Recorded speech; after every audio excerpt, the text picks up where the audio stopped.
It's Laura Eubanks of Design for Serenity with your succulent tip of the day, and it is day 2 in Del Mar Highlands, and clearly the plants, or some of them, have arrived. This is my haul from Waterwise and hi, and this is my haul from Waterwise and Sun Valley from Caesar. Look at my Draco. Isn't it fabulous? Dracaena Draco from Caesar, Dazzlerian longissimum. This was a must-have plant for our client. This beautiful Euphorbia trigonus from Waterwise. Oh, check out my Yucca rostrata from Waterwise Botanicals. That is, look at the trunk action on that already. Super excited about that. And look at my beautiful aloe cameronii. These are stunning. They're all about to bloom. They are about to bloom, and I haven't been able to get them in so long. So it's so nice to have them back in the mix. The popcorn aloes. This is the one that is so super prolific. Pups like mad, but the color is really interesting. So love this plant. They've got this. I got this beautiful aloe ferox from Waterwise with this beautiful bloom stalk, and I was so pleased to see that it made it here on the truck, bloom stalk intact. So hopefully it'll get into the ground. There's a couple of plants that I pulled into this installation that you'll notice I don't generally use. A Synodenium grantii. It's been a hit and miss with me on this plant. I love it, but some of the ones I've installed just haven't done well. I mean, they just pout. They drop their leaves, and this is like in Coronado, so it's not like I had it inland and it was struggling. But then I have one that I planted in Bayho that is 10 times this size. So I thought that I'd give it a whirl here. It has the potential to take up a lot of real estate back there, and I just, I love the contrast against the beige of the prison wall. And also Kalanchoe bayerensis, the felt plant. I just, this plant, it's not that I don't love it, just that conformationally, I rarely see one that gets me going. And this one just is so perfect. So, really excited about that. And Petalanthus bracteatus, these are beautiful 5-gallon from Waterwise. It's so unusual to me that they are still so fully in leaf and bloom, because these are very sensitive to cold and will drop their leaves at the suggestion. But, they are hanging in there. I have beautiful, full Portulacaria afra variegatas and minimas. Hannah, this is the variegata, this is the minima. Look at my blue elf, my Echeveria Sahara, my multi-Pachypodium lemurei, my fungulatas. Oh, and look at these blue atoll. 1 gallon, guys. Waterwise Botanicals. Check that out. And that's insanely beautiful. How can you skip over these? Oh, I'm not.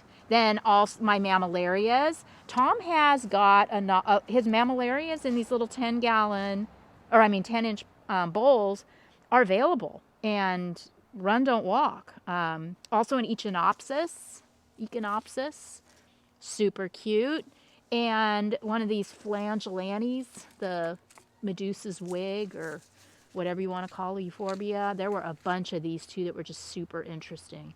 So, and then of course, my go-to cotyledon mint truffles.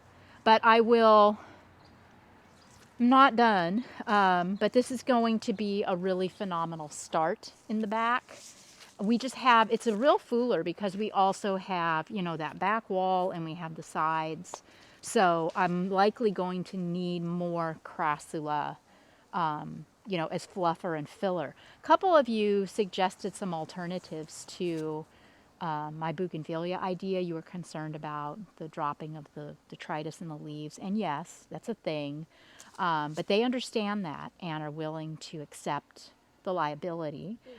They want it. And I don't want to do a traditional hedge back there because I'm really excited for the opportunity to train that bougainvillea into more, to get it to just kind of bloom out along the top of the fence line, and then underplant like I did in Chula Vista with crassulas and just, other kalanchoes and other plants. So we have a layered kind of a look back there against the wall, which will take a while to achieve, but we'll get off to a really good start. Greg bought an additional 3 yards of soil, so the guys are working on the last, what looks to be about the last half yard or so.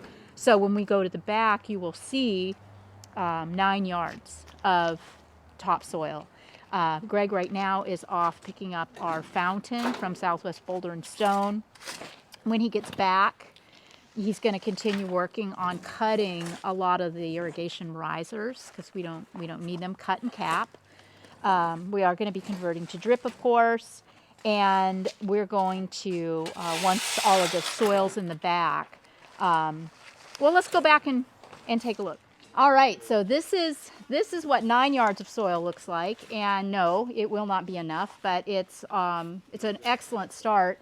What the guys are doing right now is establishing the home for the basin for our beautiful, drumroll, fountain.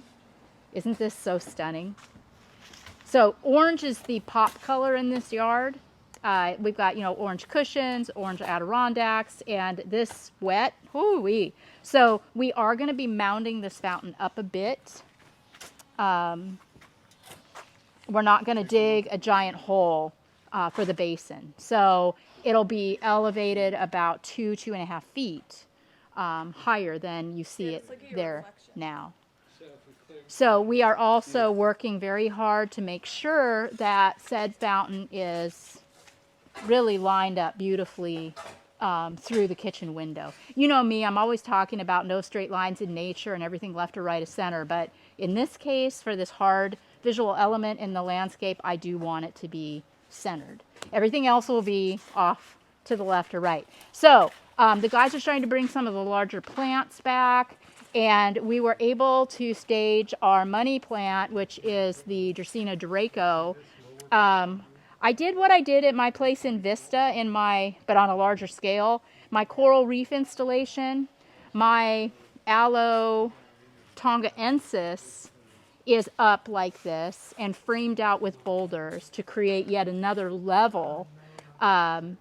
So yeah, it's not as dramatic as this, but it's the same concept, which is kind of a new thing for me. Loving this look. Also, the idea behind the Draco in this position is it now has the total freedom to be what God intended it to be. These get big, and there's nothing stopping it. There's no wires, there's no houses, there's no problem. It can just grow till his heart's content. And it is to the forward of center. You can see now some of my walk paths too that are starting to take place. I'm feeling like this is where we're going to do some flagstone in here. Going to walk through here, so this will all be planted out. This is going to be our little patio where we're going to have our little chairs and table. Then the path will continue back here behind the garden, come through here and be quite wide. I'm thinking about having a pretty significant entry here to the garden, and the flagstone will be narrower over here but wider through here. And then we will probably cut it around behind the fountain too. TBD on that, because it's really important with the flagstone paths that they're balanced. So we'll just kind of have to see how that goes. If we do that, we don't have too much flagstone. Oh, and then look at this beautiful boulder. I mean, one is just prettier than the next. I'm so spoiled by all these rocks. Right now, if you want to just go ahead and drop them, once we get a few back here, we'll start staging again. So the beautiful Yucca rostrata, which is another, major money plant for this installation, will be somewhere in the fountain zone.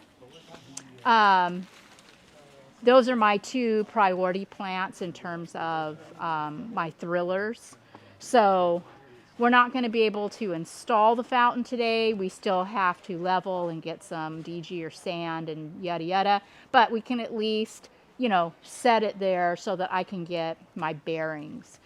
Can't really do anything over here plant-wise until that fountain is established. Okay, end of day 2. I can't believe how much better I feel today even than yesterday. I would have to say that I am at 90% and climbing, so yay.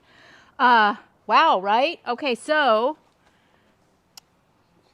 once we established where the fountain was going, like I needed to see it. I knew that was the general place, but I needed to see it. So that really helped me figure this yard out. I was able then with confidence to plant the Draco, and knowing that the fountain is going there, I was able to stage and plant the other large elements, which would be, well, the Synodendrium grantii in the back corner is not planted yet because we need to do a little mounding there. It's just there's a lot of root and we don't want to have to dig. So we do a little mounding there, then that'll go in.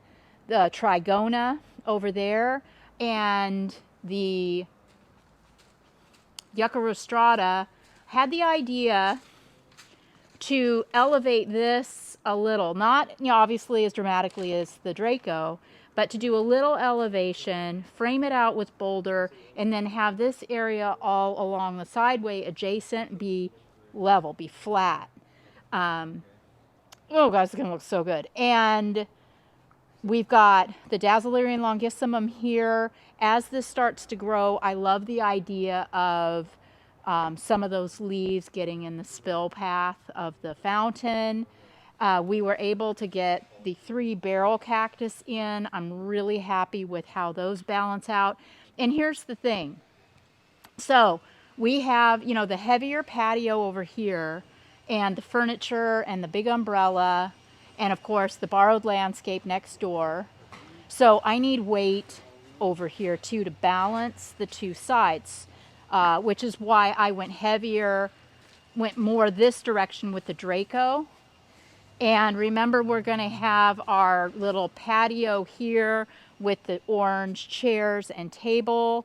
And I went with some of my larger specimens. I have the Kalanchoe bayerensis, the big aloe vera, the Trigona, and the ferox. So heavier plants on this side to balance weight-wise. The Baccarnia recurvata we decided is going to go here in a really beautiful large pot. So I didn't want anything at this corner that was going to come out, you know, be a problem on the walk path or crowd the side of the house or be spiky, you know, yada yada. So, and putting it in a pot gives us an extra 3 feet of elevation and also keeps it from growing too rapidly because as we know, these can get big. Yeah, so it'll be about this tall when it's in its pot. It's going to be so stunning. I also ordered more plants from Waterwise, a bunch of Crassula undulatas and golems, and more of the cotyledon mint truffles, because I'm going to be hedging heavily in between the bougainvillea here on the wall. This whole bed, narrow 2-foot flower bed, will be heavily hedged, and then we'll be hedging up top against that fence line and then down below. So there's just a lot, believe it or not, that we still need to do. These boulders, this is not, there's how many pallets left out front? 2 pallets. Great. Remember, Greg pointed out too that we are doing flagstone. So we don't want to go completely ape crazy with the boulder. So I know this looks heavy right now because these are just thrown down. They haven't been staged. We still have a lot of boulder work to do in the back. But this is basically what you're going to see. We aren't going to overdo it because the flagstone will also carry some weight. We still have a lot of plants to roll in. I'm going to be heading over to Roberts to Planter Paradise tomorrow to get pots. I would like to stage at least 1 pot in the landscape as well. So yes, it is really, really, really coming along. This has been Laura Eubanks of Design for Serenity with day 2 in Del Mar Highlands and your succulent tip of the day. Bye guys.